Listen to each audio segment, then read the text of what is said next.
Mawa bwino alero lolemba ndipo ndi nthawi ya nkhani kuchokera kuno ku MBC. Maono muli ndi ine Romeo Umali koma koyamba nayi mitu yake.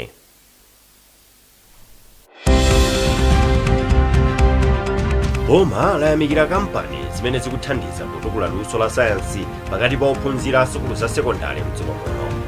Bungwe la MPTS lati mgwirizano ndi wofunika pa ntchito yotolera magazi pamene chiwerengero cha odwala ofuna magazi chikukwererabe. Ndipo mu nkhani za masewero matimu a Mighty Wanderers ndi Silver Strikers apambana ndi zigoli ziwiri aliyense mu masewero a mu ndime yoyamba ya mpikisano wa Airtel Top 8.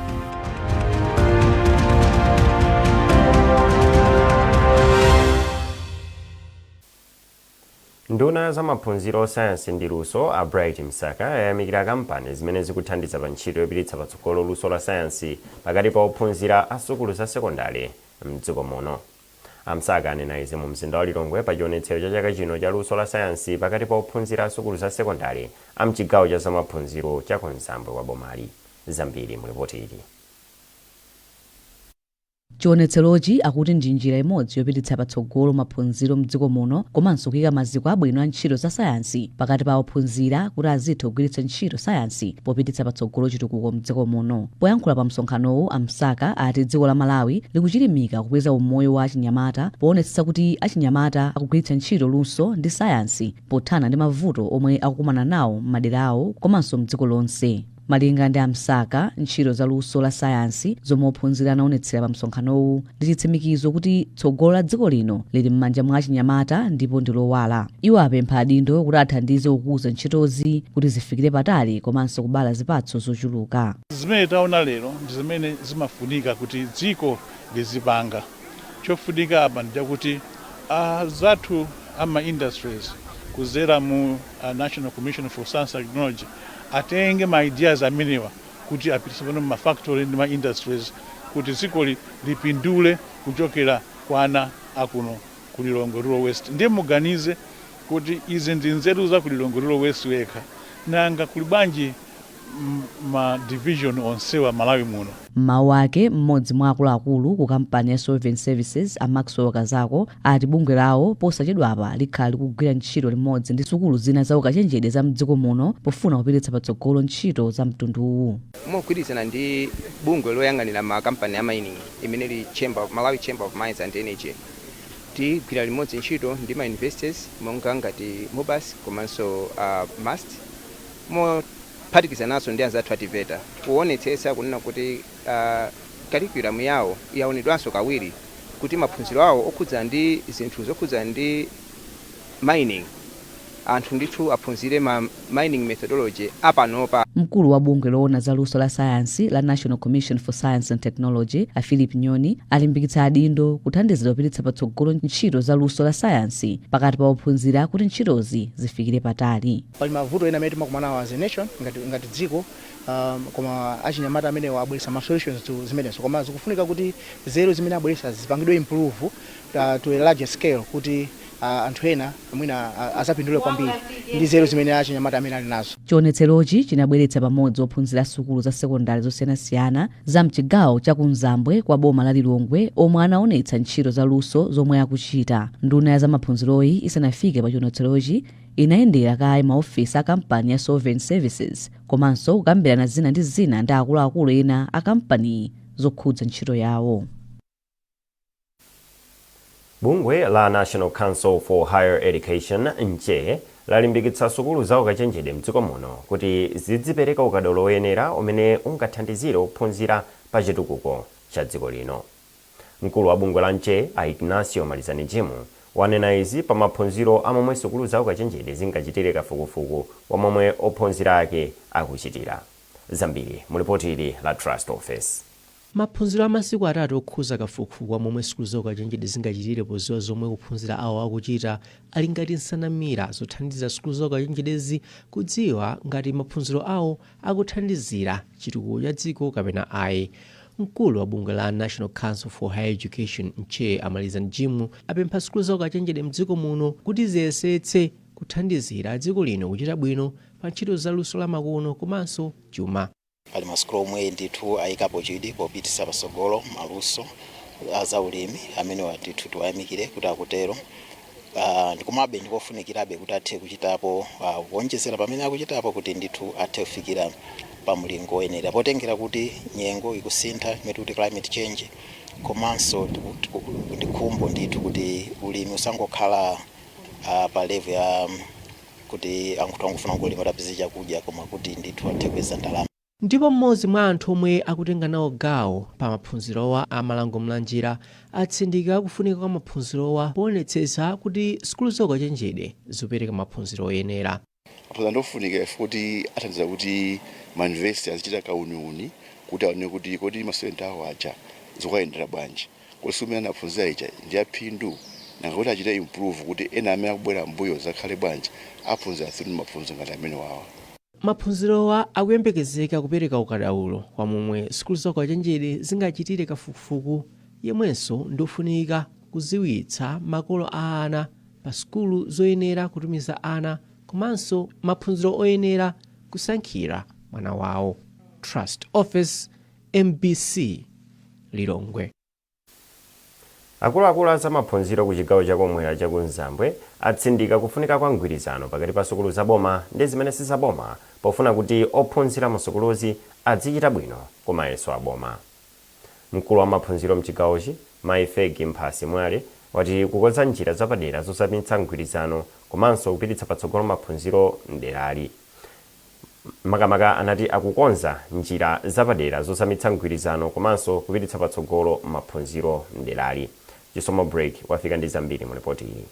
Maifegi Mphasi Mwale anayankhula izi pamene amalimbikitsa ophunzira ku sukulu ya St Cloud mboma la Blantyre ponena kuti asamaziyang'anire pansi ndipo ali ndi kuthekera kuchita bwino chimodzimodzi ophunzira a msukulu zaboma.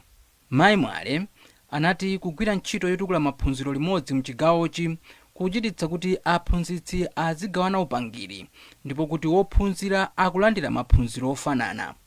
Mu kaundula wathu wa boma akusonyeza kuti ana akalimba standard 8 ndi ana ongoposera pang'ono theka amene timawasankha kupita ku masukulu a boma.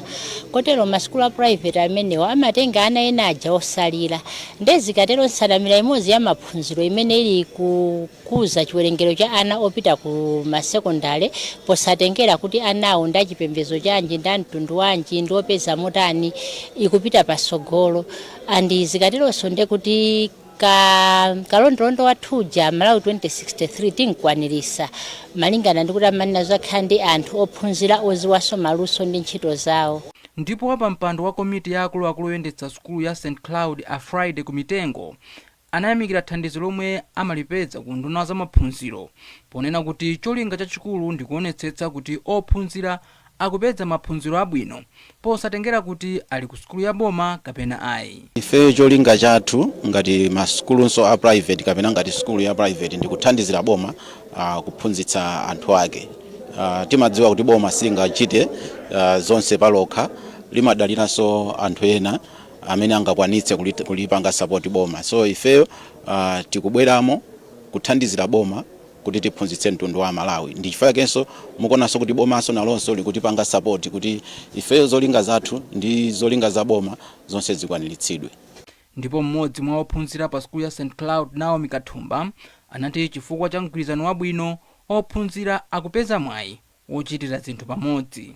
Tikumakhala ndi ma study circles maphunziro ndithu osiyana from different teachers from different schools kuti tikhale kuti tikonzekera mayeso athu kuti pa nthawi yomwe kufika tikhale tikupanga olowiki yomwe yapitayi timakhaso tikulemba moko yomwe analemba St Mary's kuti tizingodziwa kuti azizathuwa amalemba chani.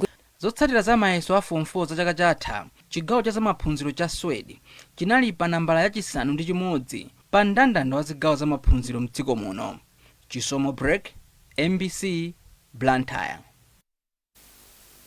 Mkulu wa bungwe la Malawi Blood Transfusion Services MBTS mchigawo chapakati a Felix Ayuba ati pakufunika kugwirana manja pa ntchito yotolera magazi maka pamene zipatala za mchigawochi zikusowekera magazi ochuluka.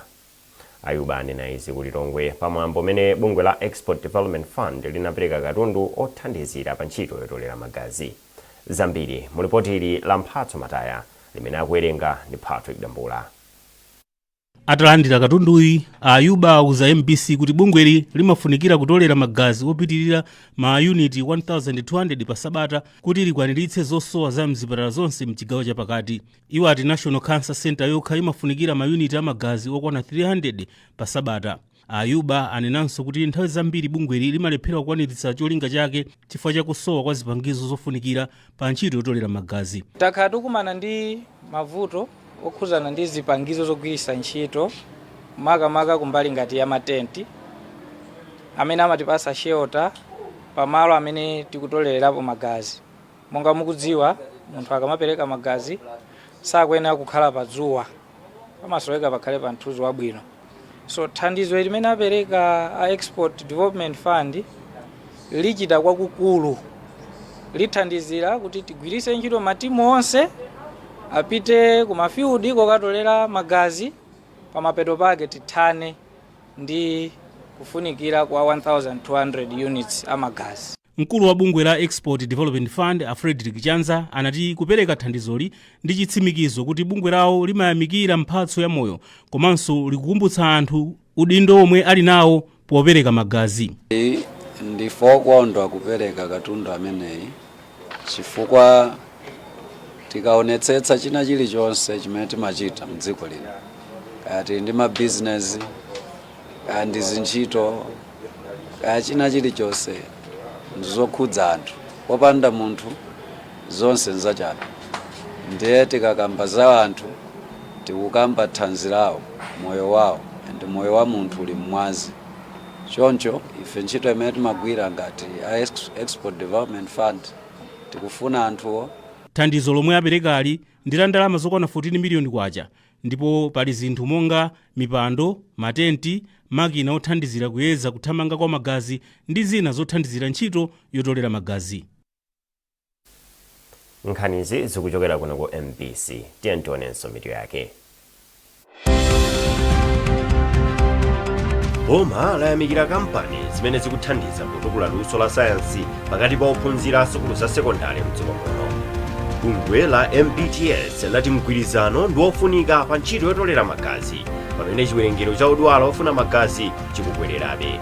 Ndipo mu nkhani za masewero matimu a Mighty Wanderers ndi Silver Strikers apambana ndi zigoli ziwiri aliyense mu masewero a mu ndime yoyamba ya mpikisano wa Airtel Top 8.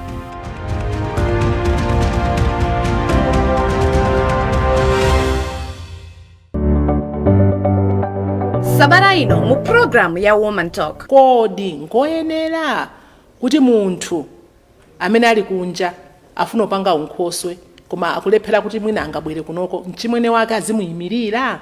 Mamuna ndi mkazi adzasiya makolo awo nkukhala bathupi limodzi. Tsopano abatuka apanga kuti akakhale matupi atatu. Chinkhoswe chimenechi ubale umenewu umakhala upitirirabe zaka zimatali limodzi kapena ayi.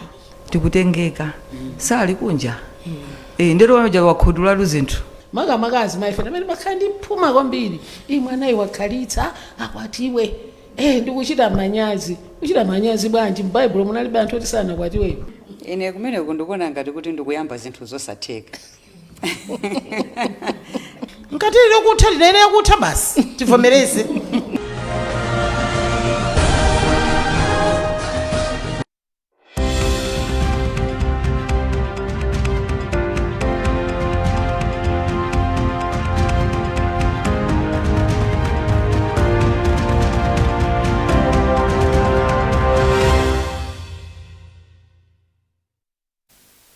Takulandiraniso. Popitirira nkhanizi, chipani cha Democratic Progressive DPP chapempha anthu aku wodi ya Uliwa kumwera kwa boma la Karonga kuti adzatuluke maunyinji ndi kukavotera a Wilson Mzumala kukhala kansala wa wodi pa 30 June chaka chino.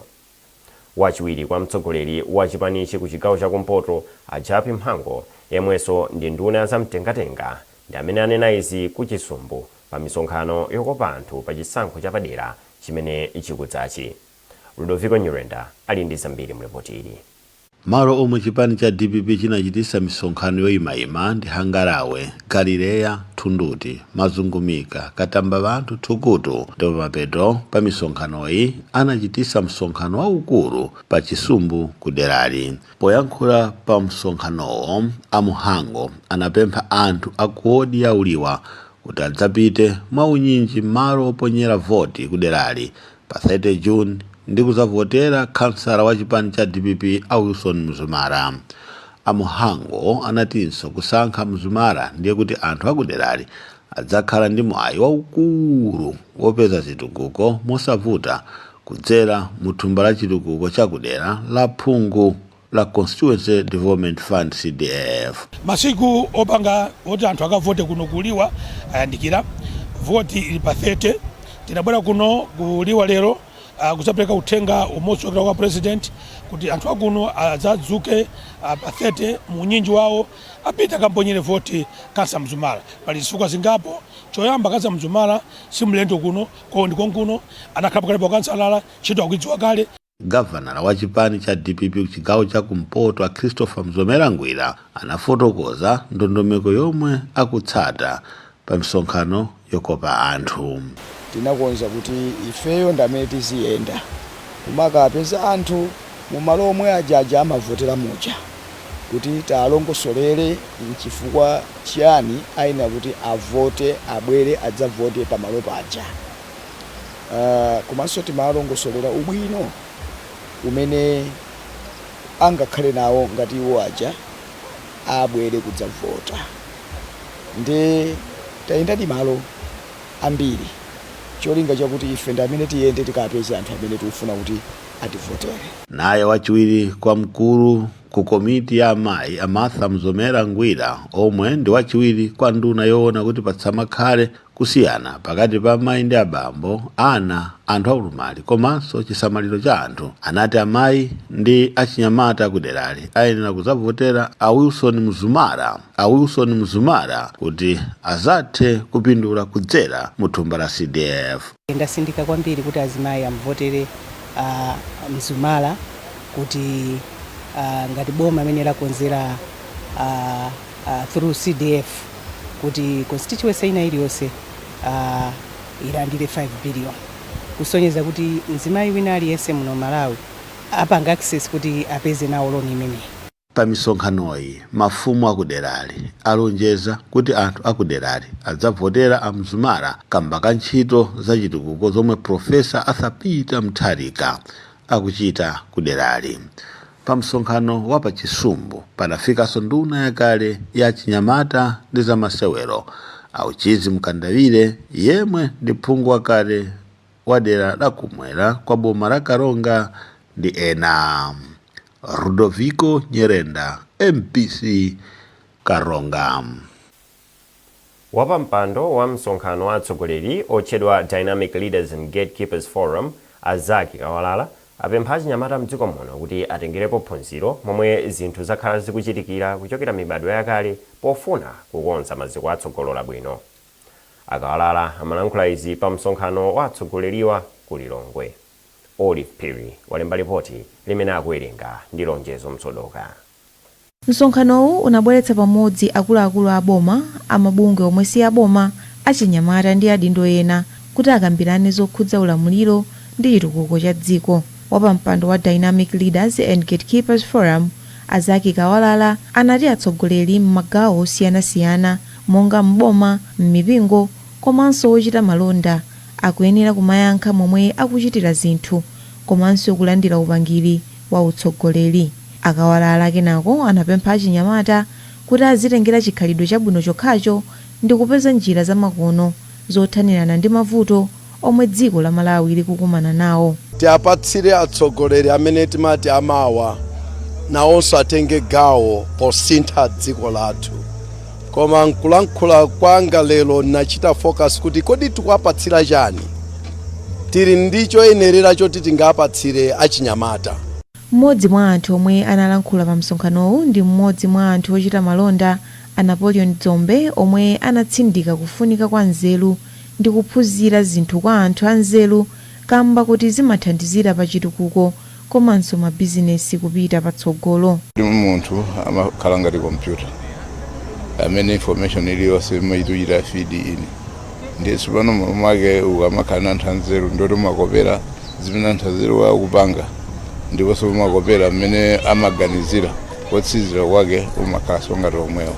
Msonkhanowu ndi wachisanu mchinayi ndipo unachitika pamutu oti kupereka ndodo ya utsogoleri kwa atsogoleri amawa tsogolo ndi lino. Munkhani za masewero matimu a Mighty Wanderers ndi Silver Strikers ayamba bwino mu mpikisano wa Airtel Top 8 wa chaka chino pamene apambana ndi zigoli ziwiri aliyense mu masewero oyamba a mundime yoyamba. Wanderers yagonjetsa timu ya Clark Sporting pa bwalo la mpira pamene Silver yagonjetsa timu ya Karonga pa bwalo la Silver ku Lilongwe. Amin Musa ali ndi ripoti. Matimu a Wanderers ndi Clark Sporting analephera kupeza zigoli mchigawo choyamba ku Chiwembe ngakhale kuti anali ndi mipata yambiri yomenyera pa golo. Timu ya Wanderers inamwetsa zigoli ziwiri mphindi zoyambirira za mchigawo chachiwiri zomwe anamwetsa ndi Blessings Malilino komanso Lamek Miti. Ngakhale inayesa kusintha osewera mchigawo chachiwiri, Clark Sporting yomwe inalowetsa Laurent Banda, Jack Beza komanso Ramadani Ntafu sinakwanitse kupeza chigoli mu masewerowo. Matimuwa azakumananso mu masewero achiwiri a mundimeyi ku Lilongwe pa 12 July. Ndipo masewero ena a mundimeyi omweyi timu ya Silver Strikers yagonjetsa timu ya Karonga United ndi zigoli ziwiri kwa duhu zomwe anamwetsa ndi katswiri wakale wa timu ya Dedza Charles Chipala mchigawo choyamba. Chipala anataya mwayi ogoletsa chigoli chachitatu mu masewerowa pomwe katswiri wotchinga pa golo mtimu ya Karonga Ed Jamu anagwira penalty yake. Silver komanso Karonga adzakumananso pa 12 July mu masewero achiwiri a mundime yoyambayi. Amin Musa, MBC Sport, Blantyre. Munkhani za masewero zomwezo mtsogoleri wa bungwe loyendetsa Super League of Malawi Solom a Gilbert Mitawa apempha mabungwe ndi onse amene amatenga mbali pa masewero a mpira wa miyendo mdziko muno kuti atsatire zimene zikuchitika ku mpikisano umene mayiko akunja akulimbirana chikho cha mpira wa pa dziko lonse lapansi kuti zikhoza kupititsa patsogolo masewero komanso kayendetsedwe kake. Amitawa amalankhula ndi MBC pamene mayiko akulimbirana chikho cha mpira wa miyendo pa mpikisano kumene kuchitikira mayiko a Mexico, Canada ndi USA. Amitawa kufotokoza. Chachikulu ndiyo kuti tikamaona World Cup 2026 edition tiyeni tisangoona ngati masewero, tisangoona ngati nsangulutso, komano ukakhala kuti iwe ndiwe player uzitha kuona kuti kodi ma players anga anafika bwanji pamenepa, kasewedwa akawo kampira kakuyenda bwanji, movement ya box ngati striker ikuyenda bwanji, tracking ya ma strikers ngati we defender ikuyenda bwanji, ngati uli goalkeeper uthe kuona kuti commanding box ikuyenda bwanji. Chifukwa zinthu zimene zizi ndi zimene zingatipangitsa sofe kuti zitha kupita patsogolo. So tisangoona masewero aja ngati chinthu chosangalatsa chabe, koma aliyense pa gawo limene akuchita kumpira kuno ku Malawi athe kuona ndithu ndi mozama monga amene anzathu akuchitira kuti kodi ifeyo tingafika pamenepo bwanji. Makochi azitha kuona kuti kodi ifeyo matimu athu tingakoche bwanji. Komanso mwapaderadera ifeyo ngati ma administrators ampira kuno ku Malawi tikuyembekeza kuti ikamatha 2026 FIFA World Cup titengapo ndithu maphunziro ochuluka. Ndikukhulupirira kuti athaso kuona anzathu mene akuchitira zinthu mopambana. First timatha kuona ndithu dongosolo lopambana limene kuchitika. Nkhani ya advertisements, nkhani ya overall management kamene akayendetsedwe kampira.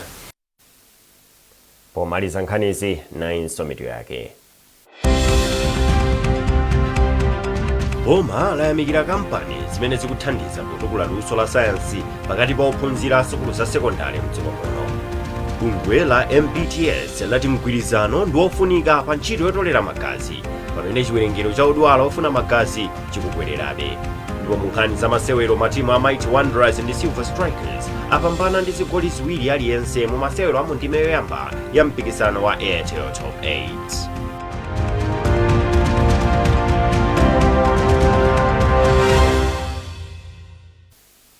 Pezani nkhanizi ndi zina zambiri popita pa mbc.mw kapena MBC Digital pa Facebook, Instagram komanso X. Munali ndine Romeo Umali. Mawa bwino makoma nonse.